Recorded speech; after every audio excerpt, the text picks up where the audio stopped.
Hello, I'm Dr. Ramesh Ramachandra, the founder of Talent Leadership Crucible. And I'm really excited to be here in Ho Chi Minh City to discuss a new podcast, which is about personal mastery. Since 2021, I've been running a podcast on thriving in the age of disruptions, and we've had more than 80 guests. It's a good time to diversify into this new area because personal mastery is an area which is close to our heart. It's something that we do every day in our day job. And there's also a lot of interest about it because it can be many things to many people. Hi, my name is Purani Tanusha, and I'm the principal consultant with Talent Leadership Crucible. And as Dr. Ramesh said, we're really excited to be able to host this podcast, the speakers that we're going to have, and really have that make a difference and an impact. I'm Eileen Cheng. I'm the General Manager of Talent Leadership Crucible. I'm here to really support and empower the new podcast. Great. Thank you, Eileen. How long have we been working together? I had to make a conscious decision. I left my job to join a business. When you joined us, you didn't know that we were siblings. When somebody told me that you guys were siblings, You cannot because tell you the don't- difference. I don't think you look alike. And you have very different personalities. She thought we were soul sisters. Something like that. How long did it take you to really realize that we were sisters? I can't remember, but a few months in. We have been both working since 1991. We've been in when I was Australia. doing my master's. So that's when we started kind of really working and doing stuff together. And then formally started work together in 1995. How many Almost years? 30 years already. Oh, yes. And then you joined us in 2004. 2004. So that's, So like that's 20 years, 20 almost 21 years. years. Yeah. And we're all the soul sisters. So it's been a very long journey. And I Yes. think that one thing that is of passion to all of us is personal mastery, right? Yes. Right. I mean, although we have all taken different pathways and different interests, right? But I think that's what also keeps us together. Also because we have different strengths. Who are the kind of people you would invite? Well, of course, Purani. In the first episode, I'll interview her and then introduce her as a co-host so that we can do the podcast interview together. Or alternatively, Purani can just do the interviews. She's trying to Yes, it seems outsource. like She's trying to outsource her job, her work, No. her podcast. I've got my own podcast. I think there are so many speakers out there. If you do a search, personal mastery related to different topics. Or inside of systems. So if I were to actually bring personal mastery and systems thinking or systems awareness together, then for sure Peter saying Adam Kahan, because he's done a lot of work on facilitating programs for people coming together for something bigger than themselves. So that's like the international platform, including Otto Sharma or Nora Bateson, right? So that's the thing.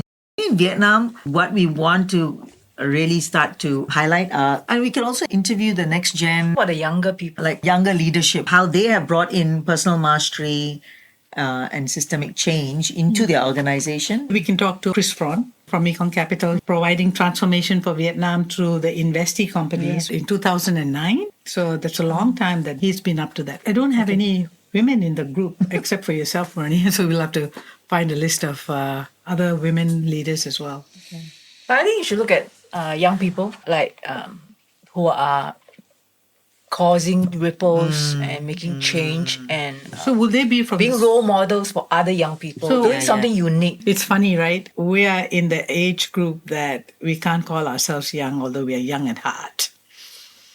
Everybody is young at heart. Our 82-year-old mother is young at heart. But the point is, we now have to relate to younger people. Yeah, for sure. They can be passionate about it. Yeah. It also re-energizes, so to speak, because we see that there's things going to go on beyond our lifetime. We are going to do the Global Soul Forum in September. Society for Organizational Learning, right? That's right. Yeah. And you know more about it because you're the organizer. So the point is, when I think about personal mastery, to me, personal mastery is I've spent at least 10,000 hours doing something and I've become masterful at it. So does it include people who produce movies, artists, or is it only a specific kind of methodology or a framework that you have to apply in order to qualify for becoming someone who has personal mastery? I would think that you'll be an expert in something. Right. Anything? I think that has actually become mastery in general. I mean, mastery in general is, of course, you're an expert, right? But I think if we're going to talk about personal mastery and personal mastery in the context of organizational learning, right, Peter Senge's work on the 5 disciplines, then if we really start to see personal mastery is about our relationship with what's around us as a system. And so how we master ourselves, meaning how effective are we in how we interact and interface with life at large, right? So in a way, I think personal mastery is life mastery. What you're mastering and what is it for? I mean, let's say, for example, like a golfer. A golfer can be a master golfer, right? So yes, there's a mastery in the game of golf, right? But if you talk about mastery in the game of life, I think that's where personal mastery comes in. And so it's not the game of life where it's life as me as a mother or as a child, but me as a human being, my fullest potential, and how I interact with other human beings and connect, right? So that I think is inside the context of organizational learning that we are really having the largest possible relationship to the system. So then who do you think is going to be our target audience? I mean, our listeners. Are they professionals? Are they practitioners? Are they just the experts? Can it be the everyday person, like, a young 25-year-old who's just got into the workplace? Can it be a retiree who's done with their career? Can it be a housewife? Sure, of course, it can be all of them, right? All of the above. But what is it that they take away? It'll be someone who is in the quest for really understanding what's the meaning of life, or who am I, or why am I here, right? That is kind of the basic question. But more than after answering that question, then how do I actually make that happen? How does that get fulfilled in reality? And so, and it can be from a young adult to a very senior person who seemingly has achieved everything, and they're saying, well, what next? And then kind of like, I still think there's something else I should be doing or could be doing. Yeah. I think Who Am I is a very powerful conversation for all ages. Yeah. What do you think, Eileen? Who am I as well as what I'm here to do?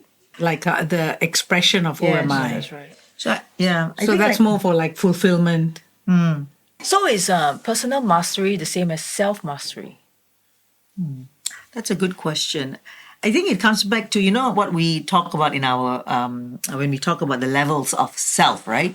So it's how we first relate to ourselves. So if I relate to myself as given my role, right? That means, let's say I'm an engineer.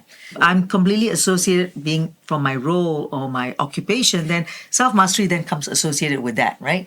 So how do we connect to that word self? And what does self mean? Then becomes the mastery of that self. So first, if we can connect to self at the highest level, the human level, let's say, for example, like where we are really connected to everybody, then, that's a very challenging level to operate from on a daily basis, right? So personal mastery is like, how can I keep generating self at that level and act from that level, make choices from that level, right? So I would say personal mastery ultimately really is a huge challenge and may not make sense sometimes in our everyday lives, right? But I think when we hit to a point in our lives where we do start to ask the question, what's the point?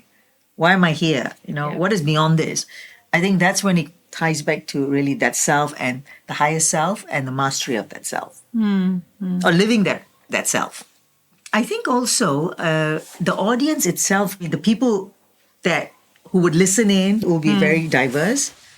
We want to be able to, like you said, create perhaps unique situations or questions, right, which may talk to or speak to certain issues that people typically face, like, whether it's relationships or whether it's how do I reconcile my profit-making business with sustainability focus. So these are pretty much what might be very current areas of concern. Yeah. But then how does that then tie back to personal mastery as an access or as a fundamental place to come from? I can share with you that from my own experience with the podcast, that what's really struck people is not just listening to experts talk about their journey and give their take on the topic itself, but also they wanted to know about that person, the personal side of that person. And I ask journey. it in the sense of spirituality, living a simple life. I also have these quick fun questions. And maybe that's something that we can still keep as part of the theme of content Talent Leadership Crucible producing, so that there is standardization, similarity. We can introduce some element of fun because we are very serious. Can you imagine like someone who's like a world-class guru, thought leader, and he or she is sharing about their own personal struggle or what makes them tick or what's the thing that is difficult for them? Who's their support structure, right? So it sounds like personal mastery is not so much a destination as a journey. For sure. For sure. Yeah. Yes. It's lifelong. And I think anyone who's a master in any topic, whether it's a golfer or a tennis pro or a meditator, they're always learning. So actually it's a lifelong learner. Someone who's committed to personal mastery is a lifelong learner. It's just, what is this thing called personal mastery? And I guess that's the point. I think this is what the podcast is really about, decoding, taking a peek behind what is this thing that personal mastery. We hear this word, we know about it, maybe we're even attracted to it, but what is it really? Right? And I think we will come up with pretty diverse understandings. But I think if we just get to the essence of it, we might see there's some core pieces that may be great takeaways, right, for people. Oh, it's interesting because governments and companies talk about, and even educational institutes talk about lifelong learning. It's a mantra, right? You've got to do it. But connecting it to maybe the value of our own personal lives is really the key. And learning happens in many situations. Action, learning in listening, right? Learning in speaking. So that's the other aspect of it as well. And I think like in today's world, right, everyone knows it's so disruptive, right? Like that's what your other podcast talks about, right? Disruption. And so it's increasingly clear to people that this is the future. This is how we are living life, right? Like this whole series of disruption, whether we call it innovation, whether we call it change, but it's very disruptive. It's unprecedented in disruption. So personal mastery is like, how do we effect change in such uncertainty, right? Or how do we feel that we are making a difference when tomorrow we wake up and it's something completely like not what we thought our life was going to be, right? So how can we cause that change and not give up on the change that we're committed to causing? Actually, we are living in a time where we see that literally, right? Change of government and suddenly policies change and the impact on the common people is very drastic.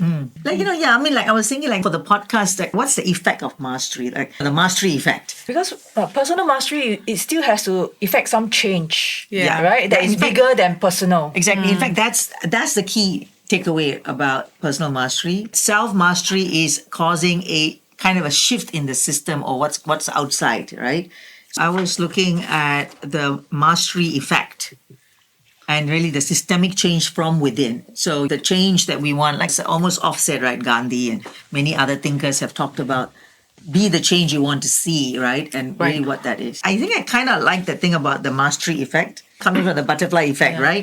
The It's like hive, the hive effect. hive. Yeah, so it's kind of like, it's like a resonance, right? So what we are doing resonates and impacts the world, right? So then really being cognitive, being aware of what is it that we are actually mastering to, because that affects what we are creating in the world. So please subscribe and join us on the YouTube channel.